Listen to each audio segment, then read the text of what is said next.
கிருஷ்ணகிரி மாவட்டம் ஜெகதேவியில் உள்ள பாலமுருகன் கோயிலில் ஆடி கிருத்திகை விழா விமர்சையாக நடைபெற்றது. விழாவையொட்டி பக்தர்கள் மார்பின் மீது மஞ்சளை வைத்து உலக்கையால் இடித்து அதை பிரசாதமாக பக்தர்களுக்கு வழங்கும் பாரம்பரிய நிகழ்ச்சி நடைபெற்றது.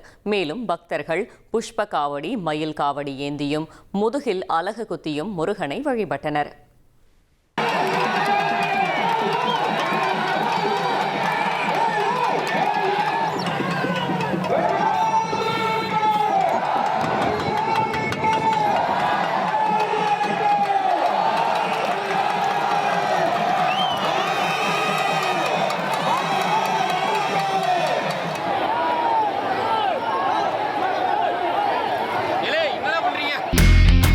இனி செல்லும் இடமெல்லாம் செய்தி. தந்தை டிவியின் வாட்ஸ்அப் சேனலை ஃபாலோ பண்ணினா செல்ல இருக்கும் இடமெல்லாம் செய்தி. இதோ QR கோட் இப்பவே ஸ்கேன் பண்ணுங்க, ஃபாலோ பண்ணுங்க.